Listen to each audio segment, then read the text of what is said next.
quand on est amoureux, quand on est dans une relation amoureuse, s'aimer, faire l'amour, passer du bon temps ensemble, bien sûr que ça fait partie du super tableau, mais se disputer, ça fait aussi forcément partie. Tout le temps. Et c'est pas forcément obligé que ce soit des disputes où il y a claquage de porte, cassage de vaisselle. Ça peut juste être un désaccord, un malentendu, bref, quelque chose qui va te contrarier, qui vient de l'autre. Mais en tout cas, c'est toujours là et c'est pas grave. Le plus important finalement dans une dispute, c'est de savoir communiquer et de savoir comment gérer ce qui vient de se passer. Hein, alors tu connais peut-être cette fameuse expression, faut qu'on parle, qui est très mal connotée et plutôt à juste titre parce que ça peut avoir un côté un peu flippant quand quelqu'un vient te voir et qu'on te dit bah faut qu'on parle, bon c'est jamais très rassurant. Donc moi je vais te proposer d'aller oublier cette phrase et je vais t'expliquer comment faire éventuellement, en tout cas c'est une des pistes que tu peux utiliser pour une dispute mieux réussie, on va dire. Alors, ce que je t'invite à faire, en fait, c'est de ne pas réagir à chaud. C'est hyper tentant, en vrai. C'est tellement tentant de réagir à ce que vient de dire l'autre, à ce que vient de faire l'autre, et de péter un plomb, parce que ça t'a contrarié. Mais en fait, le problème, c'est que tu vas plus envenimer les choses en faisant ça que les calmer, parce que ça va pas du tout apaiser ton ou ta partenaire, au contraire, ça va empirer les choses. J'ai envie de te proposer un tout petit cours minuscule de neuro pour te montrer un peu comment fonctionne ton cerveau. En fait, le cerveau, il y a plusieurs parties dans ton cerveau. Il y a le cortex qui va gérer tout ce qui est un petit peu raison, si je grossis hein, évidemment. La partie limbique qui, elle, est plus du côté des émotions, qui va se manifester pour te dire si ce que tu es en train de vivre c'est plutôt une émotion agréable, pas agréable.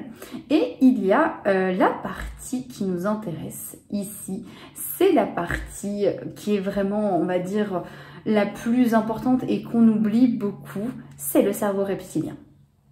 Alors c'est pas un gros serpent, c'est pas un gros reptile, en gros l'idée c'est plutôt de voir les réactions comme liées à la survie. À la base, tu vis pour survivre, clairement. Et ton cerveau, ton corps fait tout pour que tu survives. Si tu as faim, bah hop, ton cerveau va dire faut que tu manges. Pareil pour la soif, pour le sommeil, etc. Le cerveau reptilien, en fait, il est activé très souvent et il a 3 manières de réagir. La première manière, ça va être d'attaquer ou d'agresser. Donc s'il se sent attaqué, s'il se sent en danger, il va attaquer ou agresser la personne ou en tout cas l'objet qui le provoque. La deuxième option qu'a ce cerveau reptilien, c'est la fuite. Donc ça va être plutôt de s'en aller, de partir très loin, de t'enfuir. Tu sais, quand tu vois, je sais pas, moi j'ai hyper peur des bourdons, je vais prendre cet exemple, moi je pars en courant quand j'en vois un, bon bah c'est un peu ça quoi. Donc quand il y a une embrouille, bah ton cerveau, voilà, il va se dire oulala il faut partir, donc à défaut de partir en courant, ça peut être ne pas répondre, ça peut être changer de sujet, ça peut être quitter la pièce, bref, on est sur ce qu'on appelle la fuite, pour se protéger. Et la troisième, c'est le fait de se figer. Et donc là, on parle de faire le mort carrément. C'est vraiment, on bouge plus et on déconnecte un peu tout ce qui touche en fait au système nerveux et on attend en fait. On attend de voir ce qui se passe. Alors pourquoi je te parle de ça? Parce que même si ça te paraît peut-être un peu bizarre, mais quand tu parles avec ta partenaire par exemple, et qu'il y a quelque chose qui t'agace et que ça commence à monter, et bien en fait au bout d'un moment, tu vas vraiment te mettre en colère et la dispute va partir et à ce moment-là, t'es plus du tout en capacité de contrôler ce que tu vas dire, ce que tu vas faire, tu vas être dans ton cerveau reptilien. Et donc là, eh ben, il y aura plusieurs options. Du coup, j'avais envie de t'illustrer ça avec un exemple qui m'est arrivé hier, donc ça tombe bien. J'étais en train de monter un épisode de podcast et je voulais que mon partenaire ferme les fenêtres parce qu'il commençait à y avoir beaucoup de soleil et que du coup, ça démontrait beaucoup de chaleur. Bref, je te raconte ma vie, mais c'est pour que tu comprennes le contexte. Et du coup, ce qui s'est passé, c'est que je l'ai appelé. Et il n'a pas répondu. Je l'ai appelé une deuxième fois, il n'a pas répondu. Une troisième fois. Ça m'a profondément agacée parce que je suis impatiente et que j'aime bien qu'on me réponde vite. J'ai aussi un caractère un peu bien trempé. Donc je me suis levée et j'ai fermé moi-même les fenêtres. Ce qui m'a agacée parce que j'ai eu la sensation de perdre un temps précieux alors qu'en soi j'ai perdu 30 secondes et que ça m'a fait faire une pause. Donc c'était très bien en soi. Mais sur le moment, j'étais agacée et je suis allée voir mon partenaire qui en fait écoutait de la musique, qui avait son casque et qui ne m'a pas entendu. Donc, Premier réflexe, je l'ai un petit peu agressé en lui disant que j'aurais aimé qu'il m'écoute et que ce serait pas du luxe quand même de pas être tout le temps dans sa bulle. Donc j'ai pas été du tout dans la communication, dans la bienveillance ni rien, hein, clairement. Et là, ce qui s'est passé, c'est que moi, je me suis retrouvée dans une posture un peu d'agression, un peu d'attaque. Et mon partenaire, lui, était plus dans une posture de fuite et plus dans une posture, je m'en vais, je t'écoute pas, ou en tout cas, je me bloque un peu. Bon, moi, ça fait un petit moment que je travaille sur la communication, donc très rapidement, j'ai su que ce que j'avais fait, c'était pas correct. Donc, qu'est-ce que j'ai fait? Et c'est là où on en vient, en fait, au centre de la vidéo. J'ai laissé passer du temps. J'ai laissé passer du temps pour que, justement, mon cerveau puisse un peu redescendre et que les neurones puissent discuter entre elles et se dire bon, ok, c'est bon, il n'y a plus de survie en jeu, c'est bon, il n'y a pas de problème, le reptilien, tu peux faire une pause, ça va aller, maintenant on passe à autre chose. Et en fait, maintenant, ensuite ce que j'ai fait plutôt, c'est que je suis retournée voir mon partenaire et je lui ai expliqué ce qui s'était passé pour moi. Que je m'étais pas sentie écoutée et que j'aurais eu besoin qu'il m'entende. Et donc, je lui ai demandé si la prochaine fois, quand il écouterait de la musique et qu'il serait vraiment dans sa bulle, juste qu'il me prévienne avant. Comme ça, au moins, je l'appelle pas et je sais qu'il est pas dispo. Donc, on a discuté et on a pris le temps. Je te fais un très très gros résumé de cette histoire.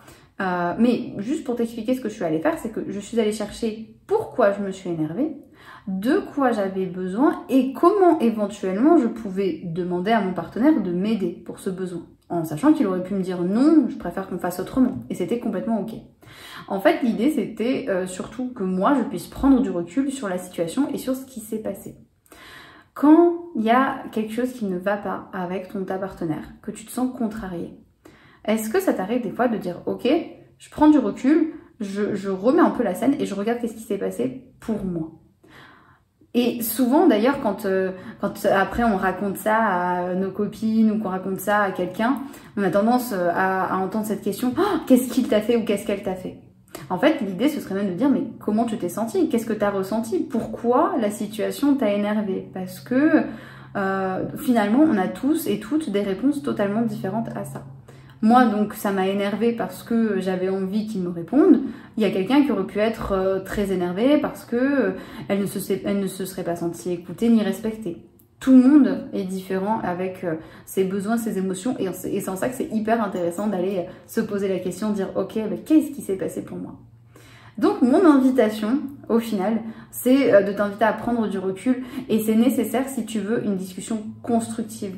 J'en ai parlé sur ma page Facebook il n'y a pas très longtemps et j'ai expliqué du coup comment faire pour justement prendre un vrai temps de qualité pour discuter avec sa partenaire de ce qui s'est passé, de vraiment se prendre un temps précis où on ne fait que ça.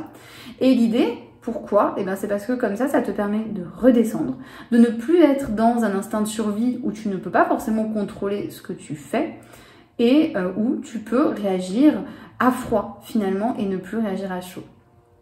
J'ai une bonne copine qui m'a proposé une comparaison que je trouve géniale et qui m'a dit mais en fait quand tu te disputes avec quelqu'un c'est comme quand tu mets ta main dans de l'eau bouillante. Tu la mets et la première réaction que tu as, tu vas pousser un grand cri parce que c'est hyper chaud, tu vas retirer ta main, ça va être un peu la panique. Et puis, tu vas attendre un petit peu avant de remettre ta main dans l'eau. Tu vas attendre que l'eau refroidisse pour être en sécurité et pour que justement, cette fois, si tu remets ta main dans l'eau, tu puisses pas te brûler. C'est un petit peu la même chose en fait dans le couple. C'est un petit peu l'idée, et même dans toutes les relations en fait. C'est que réagir à chaud, ça risque juste d'être douloureux, de te créer une brûlure et d'aggraver finalement des blessures que tu as déjà. Alors que si tu prends le temps de faire refroidir une situation, eh bien tu y vas avec un peu plus de confiance et de sécurité. Et si ça t'agace et si tu as vraiment envie de réagir à chaud, trouve un truc qui te fait du bien. Tu peux sortir, tu peux aller courir, tu peux écrire ce qui te passe par la tête ou le dire peut-être à ton mur ou à ta porte ou à ta meilleure amie ou à ton meilleur ami. Mais laisse le temps finalement à ton ou ta partenaire d'être disposé pour t'écouter et laisse-toi le temps d'être prête à aller voir ce qui s'est passé pour toi. Et c'est comme ça que ça peut avancer dans les disputes. Ça paraît hyper... je sais pas si ça paraît hyper facile ou hyper complexe, dit comme ça. Moi-même, la première, je le vois, j'ai du mal à le faire. Et j'aimerais juste terminer en disant que, évidemment, ce n'est pas une excuse hein, d'être dans son cerveau reptilien. Si jamais tu agresses ta partenaire ou si jamais tu es agressé par quelqu'un qui te parle très mal, jamais sortir une excuse de « ouais mais là il était en mode agression ou en mode fuite donc bon c'est pas sa faute ». Non, non, on est quand même toujours responsable de ce qu'on dit, de ce qu'on fait. Moi la première, j'ai reconnu que j'avais été très agressive et très désagréable avec mon partenaire la veille et je me suis excusée. Parce que c'est aussi notre preuve d'amour de s'excuser, une preuve d'humilité et parce que, bah non, finalement, on ne peut pas tout contrôler.